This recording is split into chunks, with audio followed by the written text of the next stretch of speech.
নমস্কার, কেমন আছো সবাই? আশা করছি সকলে খুব ভালো আছো, সুস্থ আছো আর সাবধানে আছো। আমিও এখন মোটামুটি একটু ভালো আছি, তবে বলবো না যে খুব ভালো আছি, কারণ শরীর ভীষণ অসুস্থ। আবারও অঙ্কিতাস ব্লগের একটি নতুন ব্লগে তোমাদের সকলকে জানাই অনেক অনেক স্বাগত। তোমাদের সাথে আবার ভিডিও দিতে অনেকটাই পিছিয়ে পড়লাম। ওই যে বললাম শরীর অসুস্থ, তো এই অসুস্থতার কারণেই আমি আর ভিডিও দিতে পারিনি। তবে কিছু কিছু ভিডিও আমি করে রেখেছিলাম। এটি ছিল আজ যে ভিডিওটি তোমাদের সাথে শেয়ার করছি, সেই ভিডিওটি গত বুধবারের, যেদিন আমি সকালবেলা ঘরের সমস্ত কাজ বাজ সেরে চলে গেছিলাম আমার হোম টাউন পায়রাডাঙ্গাতে। পায়রাডাঙ্গাতে একটা কাজে গেছিলাম। তো কী কাজে যাব সেটা তোমাদেরকে আমি পরে বলছি। চলো আজকের ভিডিওটা তাহলে এখান থেকেই শুরু করছি। দেখতেই পাচ্ছ সকাল সকাল একদম শিলপাটাতে বসে পড়েছি মশলা করতে। আর এই যে বসে বসে রান্না করার একটাই সুবিধা, তুমি এদিকেও কাজ করতে পারবে, ওদিকে রান্নার কাজও করতে পারবে। সেই কারণে বসে বসে কাজ করার কিন্তু একটা অনেকটা সুবিধা আছে। তবে এখন বেশিরভাগ দিনই দেখছি আমার কিন্তু বসে কাজ করতে অসুবিধা হচ্ছে। অনেকটা টাইম বসে কাজ করার কারণে মাজা যন্ত্রণা হচ্ছে। তারপরে ধরো সকালবেলায় এখানে রান্না করতে করতে বারবার উঠতে হয়, জল ভরতে যেতে হয়, দৌড়াতে হয়। সেই কারণে বেশ কিছুদিন ধরে হাঁটুও ব্যথা করছে। তো এইসব সমস্যাগুলো আস্তে আস্তে আমার শরীরে বেশ জাঁকিয়ে বসছে। কিছু সমস্যা আমি 6 মাস আগে ভোগ করেছি। সেটা অবশ্য আগে থেকেই হয়েছিল, কিন্তু সেটা আমি বুঝতে পারিনি। তবে এখন যে সমস্যাগুলো হচ্ছে সেগুলো আমি বুঝতে পারছি, সেগুলোর সাথে সবাইকে বলার চেষ্টা করছি, কিন্তু আমার কথাটা কেউ বুঝতে পারছে না। যাই হোক, আমি এটা ধরেই নিয়েছি এই বাড়িতে আমার সুবিধার্থে কোনো কিছু করা হবে না, কিন্তু নিজেদের সুবিধার্থটা বুঝে নেওয়া হবে। সেই কারণে ঠিক করেছি আমাকে যদি ভগবান এখানে পাঠিয়ে থাকে, নিশ্চয়ই কোনো উদ্দেশ্যে পাঠিয়েছে। পালং শাক, তো এই যে যাই হোক, আলু, যে সিম, উদ্দেশ্যে তারপর পাঠিয়েছে হচ্ছে সেই গাজর, এর উদ্দেশ্যটা মধ্যে একটু তাদের সিদ্ধ মটরশুঁটিও দেবো। হলেই হবে। তবে এখানে ফোড়ন আমার দেওয়া হয়ে জীবনটা গেছে, সাথে যদি মশলা জলেও কষাতে চলে যায় বসেছি। তারপরে কোনো আর এখানে সমস্যা যে নেই। ডিম সিদ্ধ বসিয়েছি। আর এই তার বড়ি কারণ দিয়েই হলো করবো আমার পালং শাশুড়ি শাকটি। মা কিন্তু আর এইভাবেই এখানে মারা দেখো গেছে, ভাত হয়ে গেছে। বিনা তো চলো চিকিৎসায় আজ খুব রোগে তাড়াহুড়োর রোগ মধ্যেই কাজটা জমতে করব। জমতে তিনি আজ আবার কিন্তু একটু একটা বাড়ি যেতে সময় হবে নিজের পায়রাডাঙ্গাতে। প্রাণটা কী কারণে আর যাবো ধরে সেটা রাখতে তোমাদের সাথে পারেনি। পরে শেয়ার করবো। চলো আগে আমার রান্না কপালেও বান্নাটা কমপ্লিট সেরকমই করি, কিছু নাহলে আবার জুটবে। বড় মশাই দেরি সে হয়ে যাই যাবে। হোক, যতদিন ভগবান আমার আয়ু দিয়েছে আমি ততদিন বাঁচব। এছাড়া আমি চাইলেও তাড়াতাড়ি মরতে পারবো না, চাইলেও বেশি দিন বাঁচতে পারবো না। ভগবানের আয়ুর উপরে কারোর হাত নেই। সে যাই হোক, চলো আজ সকাল সকাল রান্না বান্না বসিয়ে দিয়ে চলে এসেছিলাম এখানে জামা কাপড়গুলো ভিজিয়ে রাখতে। যেহেতু আমাকে বেরোতে হবে আর যেতে হবে মোটামুটি 12টা থেকে 1টার মধ্যে, 3টে 4টে পর্যন্ত কাজ হবে। তবে যত তাড়াতাড়ি যেতে পারবো আমার তত তাড়াতাড়ি কাজ হয়ে যাবে। তো ভেবেছিলাম যে একটু বাড়ি যাব, বাড়িতে গিয়ে একটু রেস্ট নিয়ে তারপরে সন্ধ্যার দিকে আসবো। তো ওদিকে তরকারি বসিয়ে দিয়ে এসেছি। একটুখানি বাঁধাকপি করছিলাম, বাঁধাকপি না সরি পালং শাক, আর হচ্ছে একটুখানি ডিমের তরকারি বসিয়েছি। যেহেতু ভিডিওটা অনেক দিনের তো ভুলেও গেছে কী কী রান্না করেছি। তো ওগুলো বসিয়ে দিয়ে এখানে চলে এসেছিলাম জামা কাপড়গুলো ভেজাতে, সাথে চায়ের বাসনগুলো মেজে নিতে, কারণ আবারও একবার চা হবে। তো চায়ের বাসন মেজে না নিলে স্টিলের বাটি তো পুড়ে যাবে। সেই কারণেই আমি যতবার চা করি আমি মেজে ঘষে নিয়েই করি। ওই ধোয়াধুয়ি আমার ঠিক পছন্দ হয় না, আর ওই জল বুলিয়ে নিয়ে ধুলে আমার নিজেরও কেমন যেন একটু গা ঘিন ঘিন করে। ওর মধ্যে চা করে খাওয়া সেটাও একটা আমার নিজেরই কেমন অসুবিধা হয়, তো আমি কাউকে দেবো কী করে বলো তো। সেই কারণেই হাজারো কষ্টর মধ্যে যতবার চা করব না কেন ততবার কিন্তু আমি এরকম বাসন মেজে ঘষে নিয়ে তারপরেই চা করি।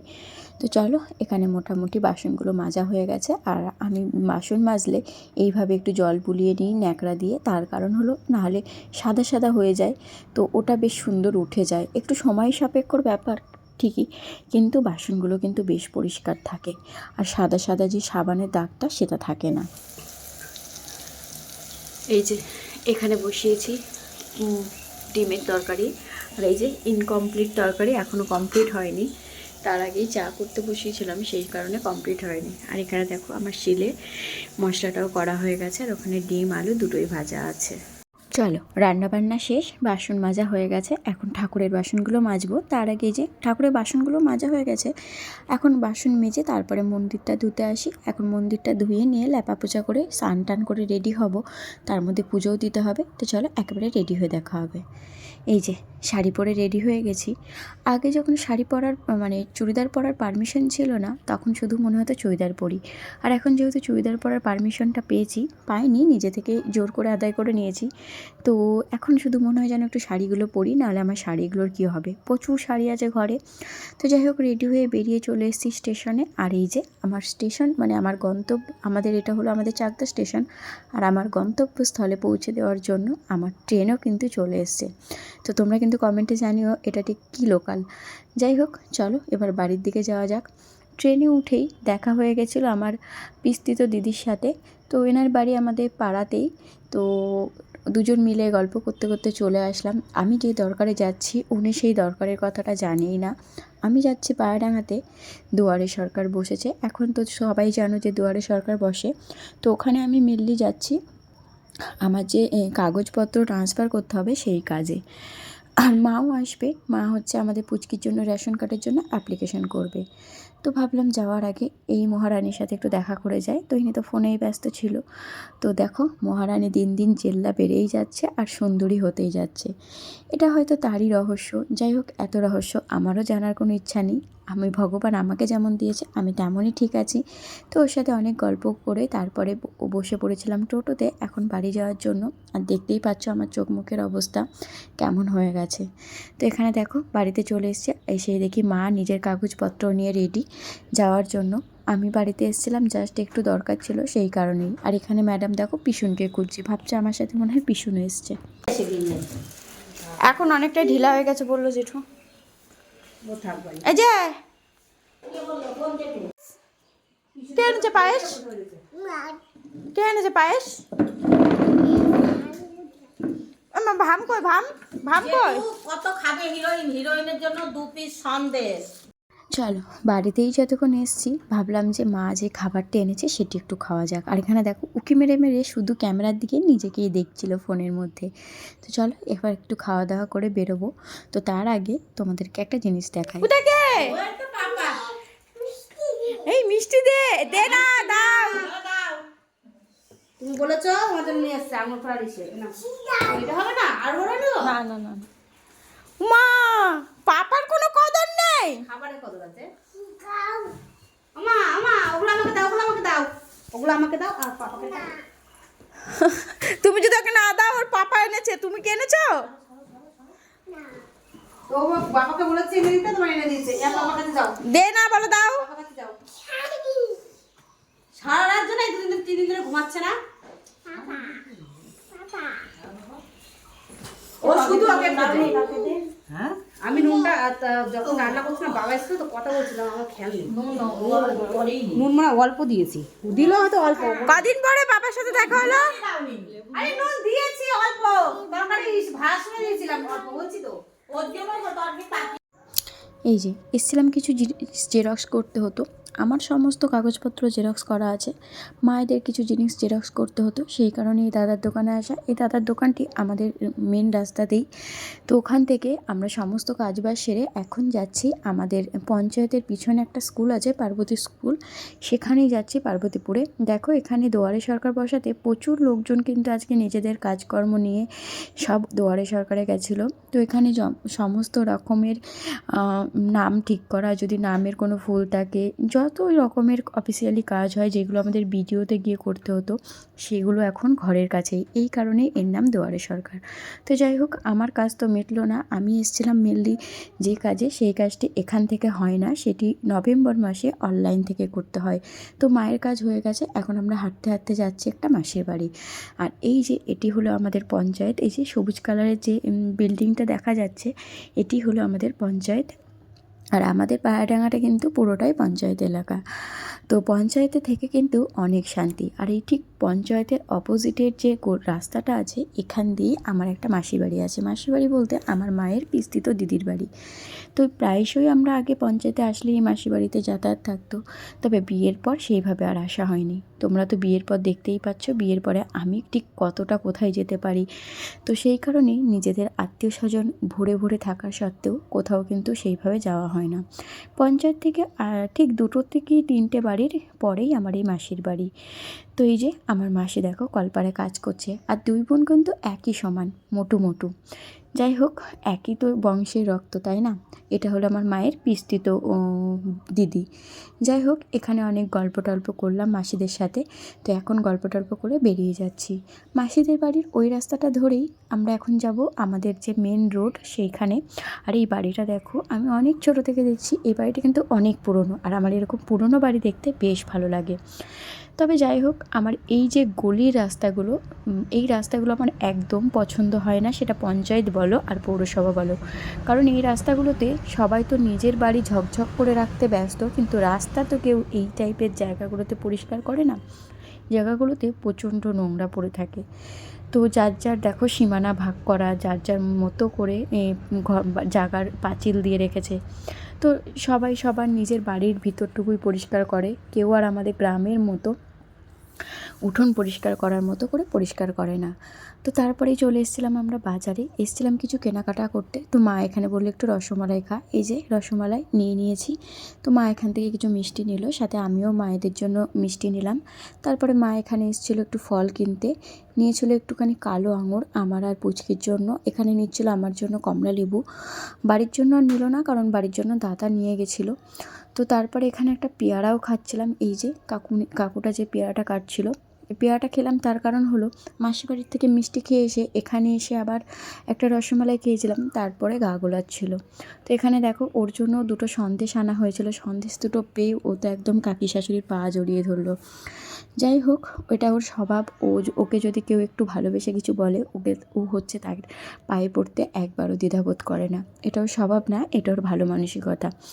বড়দের পায়ে পড়া মানে যে ছোট হয়ে যাওয়া সেটা কিন্তু না। বড়দের পায়ে হাত দিয়ে প্রণাম করলে আমরা সবাই মনে করি যে অনেক অনেক আশীর্বাদ পাওয়া যায়। তো তারপরেই ও চলে এসেছিলো, আমি ওকে বললাম যে আমার খুব গা গোলাচ্ছে, সেই কারণে এখানে এসেছিলাম একটুখানি পেয়ারা মাখা খাওয়াতে। তো পেয়ারা মাখাটা কিন্তু বেসিক্যালি আমার বান্ধবী কামসে আমার বৌদিই খাওয়াচ্ছে। আর এই এখানকার পেয়ারা মাখা একদম ফেমাস। এটা হলো আমাদের রেলগেটে। এই কাকুটা বরাবরই ভীষণ ভালো পেয়ারা মাখায়। আগে যখন মা দুপুরবেলা বাড়ি যেত তখন যাওয়ার সময় এখান থেকে প্রচুর মাখা কিনে নিয়ে যেহেতু আমি এই টাইপের মাখা প্রচণ্ড পছন্দ করি। তো এখন আর এগুলো খাওয়া হয় না, কারণ আমার শ্বশুরবাড়ি এলাকায় এগুলো প্রথমত যায় না, দ্বিতীয়ত এইসব খেতে গেলে আমাদের চাকদা বাজারে আসতে হবে। তো শুধুমাত্র এই মাখা খাওয়ার জন্য বাজারে আসাটা আমাদের কাছে একটু বিলাসিতার ব্যাপার।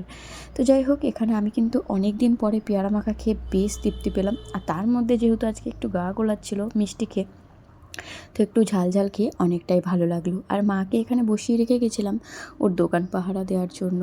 তো এখন আমি আর মা যাব বাড়িতে, আর তারপরে বাড়িতে গিয়ে একটু রেস্ট নেব। তো ম্যাডাম বললো যে কাকি শাশুড়ি তুমি একটু বসো, আমিও তোমাকে একটুখানি খাইয়ে দিই। তো এই যে খাইয়েও দিল। তো চলো এবার একটুখানি যাবো একটু বাড়ি। আর এই যে একটু প্রণামও করে নিল। ও কিন্তু এই জিনিসটা খুব ভালোই পারে। তো চলো এবার টোটোতে ওঠা যাক। এই যে টোটোতে উঠেই দেখলাম ওর ছোটো যা মানে আমার ছোটো বৌদিও সাথেও দেখা হয়ে নিল। তো ওকে এটাই বলছিলাম যে তুই বাড়ি আয়, তোর সাথে বাড়ি এসে কথা বলবো। উঠছে না, নিয়ে আসো মামুকে ডাকো, মামুকে ডাকো, বলো ওঠো। উঠতে ভালো ওই দেখো দেখো এইদিকে ঘোরাও মুখ ঘোরাও মামাকে মুখ ঘোরাও। ওরে বাবারে, এই যে মামুকে বলো ওঠো, গুড নাইট এখনো হয়নি, ওঠো বলো, ডাকো, বলো ওঠো, এখনো গুড মর্নিং নাইট হয়নি। ওই দেখো গাড়ি ঢুকেছে, বুঝে গেছে। এটা হলো ওই পিছুন ও ঠিক গাড়ির আওয়াজ পেয়েছে। আমাদের বুঝছি এই জিনিসটা খুব ভালো বোঝে, বাইকের আওয়াজটা খুব ভালো। গাড়ির আওয়াজটা তুমি সাইড দাও, তুমি সরো। গাড়ির আওয়াজটা ঠিক পেয়ে পিছুন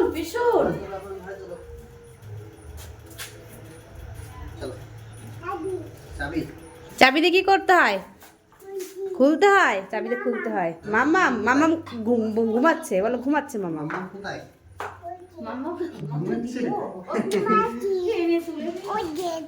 কোথায়? ঠিক দেখাচ্ছে কোথায় আছে না আছে। কোথায়? ওখানে?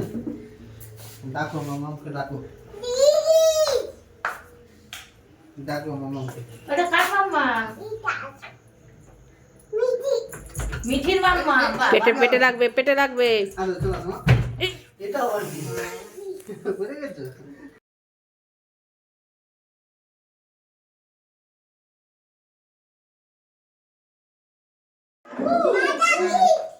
এই তো পেয়েছি। আয় আয় আয়। আচ্ছা আচ্ছা আচ্ছা। এইটা তোমার নাতনি হয়, নাতি হয়। এই যে ঢালা বড় আমার, আসো। ভাইরে ভাই, ওই যে ওর হচ্ছে হিসু করতে লিখে তো জানলে। উমা হিসু। তাই দূরে চিল্লে কাঁদে। হ্যাঁ। আসতে হলো। এই যে দাদু ভাই। ও যা, আমি তো জানি না এই এটা যে ক্যাট বাবা। ভিডিও আনা হয়নি কি যে, দাদু ও ভাইয়ের কি জন্য। এই যে বাবা, এই যে এটা আমাদের বাবা তো। আচ্ছা আচ্ছা আচ্ছা আচ্ছা। বস। বসো বসো বসো। বস। চলো, এই বাচ্চাটা কিন্তু আমার নাতি হয় সম্পর্কে। যে মেয়েটিকে দেখলা যে ওকে নিয়ে আসলো, ও কিন্তু আমার দাদার মেয়ে। ও আমার থেকে ঠিক 1 বছর 4 মাসের ছোট। তো ওর বিয়ে হয়েছে 2021 সালে, আর আমার বিয়ে হয়েছে 2023 সালে। তো দেখো, আমার থেকে ছোট হওয়া সত্ত্বেও কিন্তু ওর একটা বেবি হয়ে গেছে। আর এখানে দেখো, পুচকিকে আমি জিজ্ঞাসা করছিলাম যে আমি কি শ্বশুরবাড়ি চলে যাব। ও ওটাই বলছিল না, আমাকে শ্বশুরবাড়িও যেতে দেবে না, তবে এবার বাড়ি যাওয়ার পালা, অনেকটা সময় হয়ে গেছে, ঠাকুমা শাশুড়ি একা আছে। তো এই যে আমার নাতিকে একটু টাটা দিয়ে নিচ্ছিলাম। ও কিন্তু বেশ খুশি ছিল। ওর এত ইয়াং ইয়াং দিদা এখানে আসলেও এত ইয়াং ইয়াং দিদা পায়, মানে আমরা সবাই তো সম্পর্কেও দিদা হই। তো আমরা একটু ইয়ার্কিও মারলাম, দেখতেও পারলাম। আমি ওকে টাটা দিচ্ছিলাম বলে আমাদের পুচকিও কিন্তু ওকে টাটা দিয়ে দিল। পুচকি ভাবছে আমি কিন্তু ওকে নিয়ে এখন ঘুরতে যাব। যাই হোক, ও এখন আমাকে একটুখানি বকাও দিয়ে দিল যে না, যাবে না। কি করেছো তুমি? আর সেই উত্তম কুমারের পতি করেছো? উত্তম কুমারের লাইফে কোথায় পতি করেছো? না হলো ওখানে 10 পতি করেছো? ওখানে বডি করেছে। সেই এইগুলো কাজ করা, ডিজাইন করা, না হলো 10 খানা। আমার গুন্দ, পতি গুন্দ। ভালো না পতি গুন্দ? বাড়িতে বসে বসে পাঞ্জাবি পুরো ঘোরাফেরা। আর আর কি বল- আরেকটা আরেকটা। আমাকে দাও। এই গালে গালে দিচ্ছ? আমি দি আমি দি। তখন আমি দিয়ে ঠোঁট, মানে ওর ঠোঁট হাঁ করে আমার মুখে। এখানে দেখলাম, দেখাতে লিপস্টিকে দাগ ছিল এই জায়গাটা দিয়ে, ওর এই জায়গাটা দিয়ে। আমার চোখ মেরে দাও তো। আমা এই যে যাই। ফ্ল্যাঙ্কিস একটু বাইরে গিয়ে দাও তো সবাইকে। ও বাবা, ভয় পেয়ে গেছি। এই যে মাকে একটু বাইরে গিয়ে দাও তো, মাকে। মাকে একটু ফ্র্যাঙ্কিস দিয়ে দাও, চোখ মেরে দাও মাকে, একটু নাক ছিটকে দাও। শিখতে দাও। এখন মানে পারে না, নিঃশ্বাস নিতে কষ্ট। এখন আর আগের মতো স্টে করতে পারে না। বাবাই দিয়ে দাও, টাটা বাবাই। বাই, তুমি চলে যাও। বাবাই। এই আসলাম। যাও। বাবাই করে দাও। হ্যাঁ শব্দ। ওকে তো বাইকে করে নিয়ে যাবো নি, ওই রাস্তা থেকে মা নিয়ে আসে। মা রাস্তা থেকে নিয়ে আসুক গিয়ে। তো পিছন মেরে বেরিয়ে গেছে আগে। ব্যাগ দিয়েছি, দিয়েছি দুটো। আর এসে নিয়েছো প্যান্টগুলো, নিয়েছো জামা প্যান্টগুলো পুচকির? কি জানি পুছি জামা প্যান্ট করে দিয়েছো? না, ওই দেখো, ওগুলো খাটের উপর রাখা আছে, প্যান্ট ধরে দিও। না। গাড়িটা বার করো, তারপর তো যাবে। একটু বন্ধ করো এবার। টাটা,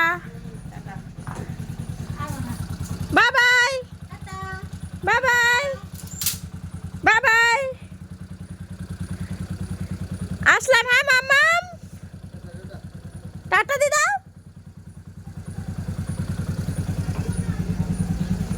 বউবনে আসলাম। হ্যাঁ, ভয় নেই, আমার চালুই হয়নি। টাটা। সাথে করে নিয়ে যাওয়াই লাগছে, ভয় এত। এবার আসো, ওরা আইসক্রিম নিয়ে আসুক, আসো আসো চলো আইসক্রিম না। আসো আসো শোনা, আর যেতে হবে না। আচ্ছা আমি দি। আচ্ছা হামদি দাও, আচ্ছা হাম দাও। টাটা। টাটা দে টাটা।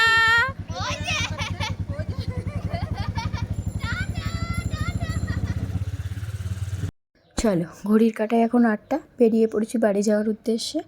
তো আজ এই প্রথম পুচকির মানে স্বচক্ষে আমরা বাড়িতে যাচ্ছি। ও কান্না করেনি, কেন জানো তো? ওকে শুধু এইটুকু বলেছি যে তুমি থাকো, আমরা তোমার জন্য আইসক্রিম আনতে যাচ্ছি। ও কিন্তু আইসক্রিমের জন্য ও কিন্তু আমাদের ছেড়ে দিয়েছে। তবে এটা বেশ ভালোও লাগলো, লুকিয়ে চুরিয়ে আসতে হলো না, ও কান্না করলো না, সামনে দিয়ে আসলাম। তো আমাদের বাড়ি যাওয়ার পথেই মাঝখানে এই একটা কীর্তন হচ্ছিল। এখানে দাঁড়িয়ে দেখার ইচ্ছা থাকলেও কিন্তু সময় নেই হাতে। তো ইচ্ছা থাকলেও উপায় নেই, সেই একটা কথা আছে না, সেরকম। তো যাই হোক, এখানে এই তোমাদেরকেও একটু দেখালাম। তারপরে এই যে চলে এসেছি বাড়ি। আর চলো, বাড়ির অবস্থা এসে গেছি দেখো। বাড়ি। এখন আর এই এই যে আমার সমস্ত ঘরের জামাকাপড় অবস্থা। গোছাতে হবে। তো এখন জানি এগুলো না পরিষ্কার গুছিয়ে উঠতে করব। পারবো কিনা, তবে এই এখন যে আমার ঘরের খাবারগুলো অবস্থা। গরম করব। এখন এগুলো আর মা পরিষ্কার কিছু করব, খাবার করে সাথে পাঠিয়েছে, নিজেও যেমন একটু লুচি ফ্রেশ হব। আর এই যে হচ্ছে এখনো পনিরের দেখো তরকারি। চেঞ্জও তো করিনি। আসার পথে যাই দেখো হোক, পুরো বাড়ি ভূত আসার হয়ে সময় তো এসেছি। একেবারে এই ভূত যে হয়ে একদম এসেছিলাম, যাতে জড়িয়ে কেউ গেছি, চিনতে না কারণ পারে। রাস্তায় সেটা কিন্তু কোনো প্রচণ্ড ব্যাপার না, ঠান্ডা। খুব তো ঠান্ডা যাই হোক, বাইকে, সেই চলো কারণে আগে একটু এইভাবে ফ্রেশ হয়ে এসেছি। নিই, তারপরে তো আবার চলো, রান্নাঘরে যেতে আগে হবে। একটুখানি দিয়ে ফ্রেশ খাবারগুলো হয়ে নিই, গরম করবো। তারপরে আর এই এই জামা কাপড়গুলো জামাকাপড়গুলো দেখো, গোছাবো। এখানে চারিদিকে একটা শুধু লাট জামা রয়েছে, কাপড় রয়েছে, এই এগুলো যে গোছাতে হবে। খাটের উপর পুরো একদম এই এত বিছিয়ে রেখে জামা গেছি। কাপড় একসাথে জড়ো হয়ে গেলে না, আমি আর গুছিয়ে উঠতে পারি না, তখন তাল পায় না। এই যে মা পনির আর লুচি পাঠিয়েছিল, সেটি এখন নিয়ে বসেছে খেতে। তো যাই হোক, চলো বরমশাইকে একটু খাইয়ে দিই। আর ভিডিওটি তাহলে এখানেই শেষ করলাম। তোমরা সবাই একটু কমেন্টে জানিও যে আজকের ভিডিওটি কেমন লাগলো। সবাই সুস্থ থেকো, ভালো থেকো, সাবধানে থেকো, আর কমেন্টে জানিও ভিডিওটি কেমন লাগলো। দেখা হবে আগামী